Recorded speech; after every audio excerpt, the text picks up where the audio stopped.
Bueno, como veníamos hablando, este informe de movilidad social es muy interesante y estamos en línea con María Fernanda Villafañe, que es economista y analista de Fundar. Un gusto recibirte. Hola, buenos días, ¿cómo están? Gracias por la invitación. No, por favor, nos pareció realmente interesante este informe en el que han trabajado. Y primero te pregunto, ¿qué es Fundar? Bueno, Fundar es un centro de estudios de diseño de políticas públicas que promueve una agenda de desarrollo sustentable e inclusivo para Argentina. Entendemos que para enriquecer el debate público es necesario tener un debate interno también y entonces en este sentido trabajamos en documentos que al publicarlos esperamos que expresen algo de esta línea que decíamos proyectar y construir para nuestro país. María Fernanda, yo leí el informe, acá en la mesa lo pudimos leer todos, y la verdad es que es muy interesante. Estábamos hablando de si Argentina dejó de ser un país que se caracterice por tener una buena movilidad social. ¿Qué nos puedes decir al respecto? Y hay buenas y malas noticias, ¿no? Cuando miramos en el contexto de los países a nivel internacional, vemos que Argentina está promediando mitad de tabla, es decir, tiene una desigualdad, o sea, hay países con mayor desigualdad y países con menor desigualdad. Y cuando miramos la movilidad sucede lo mismo, tenemos una movilidad promedio, podríamos decir, pero después cuando empezamos a mirar la movilidad en el sentido de movilidad ascendente, ahí las noticias no son tan buenas. La movilidad ascendente está estancada en los últimos años, entonces ahí es donde tenemos algo para decir en pos de recomendaciones de políticas públicas, ¿no? ¿Y en qué sentido está estancada? ¿Dónde lo ven principalmente? Cuando miramos la movilidad... en el estudio, no sé si lo estuvieron mencionando, en el estudio miramos dos tipos de movilidades o la evaluamos discutimos dos vías, que una es la educativa y la otra es la laboral.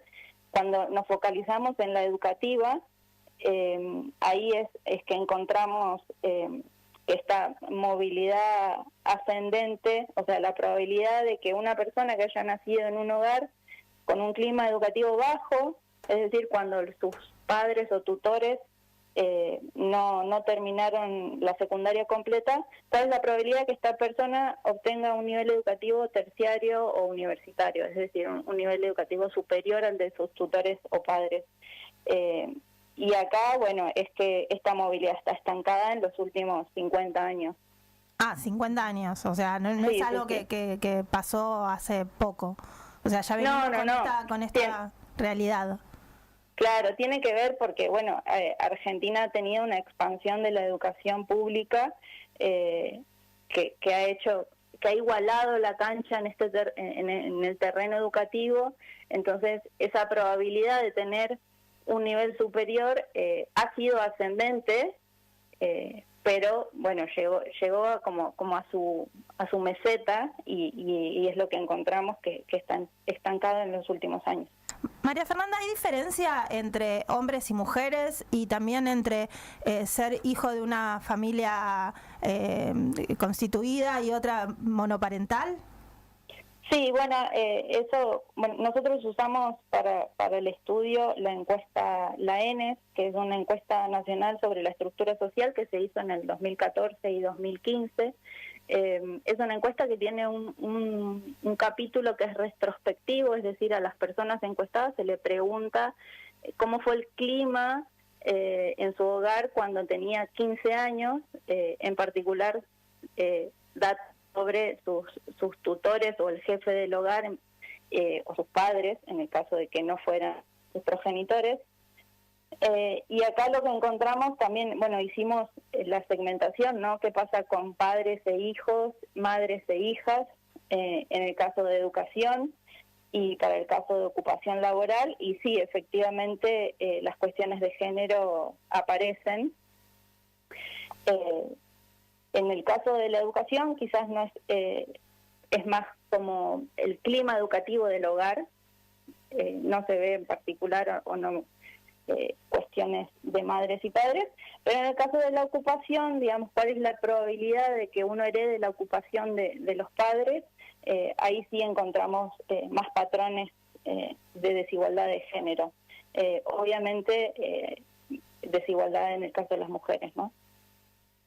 María Fernanda, Gonzalo Abascal te saluda, ¿cómo estás? Gonzalo, Recién mencionábamos la frase, el latiguillo muy extendido entre nosotros de mi hijo el doctor, que era un latiguillo que de algún modo representaba a la Argentina. Quiere decir que esa frase ya no nos define. Y fue en un momento de la historia argentina esta universalización de la educación permitió al principio este latiguillo o estas frases que se escuchaban de mi hijo el doctor, después evolucionó a mi hijo abogado, mi hijo ingeniero, pero ¿por qué? Porque la situación hace un tiempo atrás era esta probabilidad de que el hijo pueda acceder a la educación con padres que estaban poco educados era grande, y la realidad es que cuando Argentina avanza sobre la educación pública y hace una cobertura casi universal, ya es más difícil que los hijos superen la educación de los padres porque los padres ya están educados. Uh-huh. Y te hago una consulta más. El problema económico, digamos, o pensando en términos familiares, las carencias económicas de una familia, ¿vienen antes que el problema de la movilidad social o vienen después? Y están entrelazados. No podemos afirmar o separar si la movilidad alimenta las desigualdades o las desigualdades limitan la movilidad. Hay que pensarlo en conjunto, ¿no? De manera articulada, pero sí es cierto que los hogares más vulnerables tienen mayores dificultades de movilidad, y en sociedades prósperas o desarrolladas la movilidad es elevada, y en sociedades o estados donde hay más restricciones, la movilidad tiende a ser menor, o la sociedad tiende a ser inmóvil, y en sociedades inmóviles aparecen estos problemas de, bueno, quien nace en un hogar vulnerable va a tener muchísimas más dificultades para acceder a un futuro mejor, o a la probabilidad de tener una mejor inserción en el bienestar. Buenos días, María Fernanda. Marcela te saluda. Vos pensás, entrelazado, ¿no?, con lo que estabas comentando, que tiene también un poco que ver con la inclusión social. Hablábamos fuera de aire que hace años atrás en la escuela pública se educaban chicos donde eran hijos del zapatero, del panadero, del gerente de banco, y bueno, eso hacía que la educación ascendiera. Exacto. Sí, ahí mencionás dos cuestiones, ¿no? La universidad pública, la educación pública, Uh-huh. Universal, donde todos pueden acceder, y donde el Estado argentino ha hecho mucho, pero sigue habiendo mucho por hacer, y también la inversión pública en infraestructura es importante, porque justamente está la segregación que puede generar el tener la segregación geográfica, el tener diferencias entre barrios, entre comunidades o entre provincias, puede actuar en contra de una cuestión de educación pública universal. María Fernanda, ¿qué políticas públicas debería impulsar un Estado para tratar de asegurar que haya una movilidad social ascendente? Nosotros en el estudio evaluamos el capital humano, o sea, entendemos el capital humano de las personas en un sentido amplio. No solo miramos los atributos educativos, sino también otros como, por ejemplo, la salud, como una integralidad, ¿no?, del capital humano.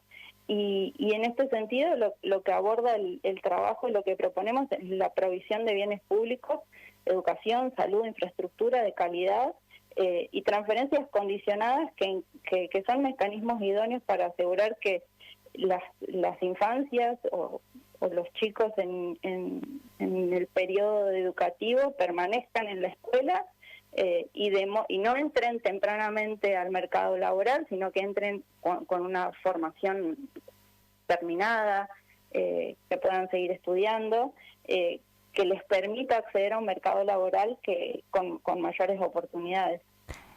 Vos mencionaste capital humano, ahora tenemos Ministerio de Capital Humano.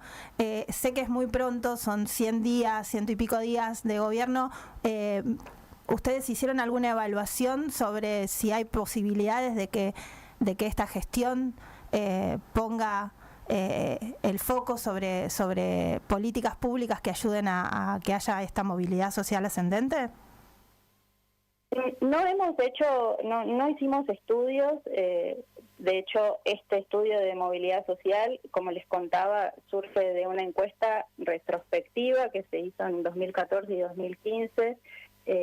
No estamos hablando de la situación actual ni de la coyuntura. Sí encontramos estos patrones de políticas públicas, que es como la recomendación de a dónde orientarnos, y la verdad que, no hemos hecho evaluación de políticas, pero sí miramos con cierta preocupación las cuestiones ya sea desde el Ministerio de Capital Humano y otras medidas de la coyuntura, porque no vemos que se avance favorablemente sobre cuestiones como educación, cultura, de hecho todo lo contrario. Entonces ahí tenemos cierta preocupación. Bueno, María Fernanda, muchísimas gracias. Estuvimos hablando con María Fernanda Villafañe, economista y analista de Fundar. Les recomendamos que ingresen a la página y puedes ver todo el documento, que es bastante extenso y amplio. Muchísimas gracias por participar de Entrelazados. Muchísimas gracias a ustedes. Que tengan buen día.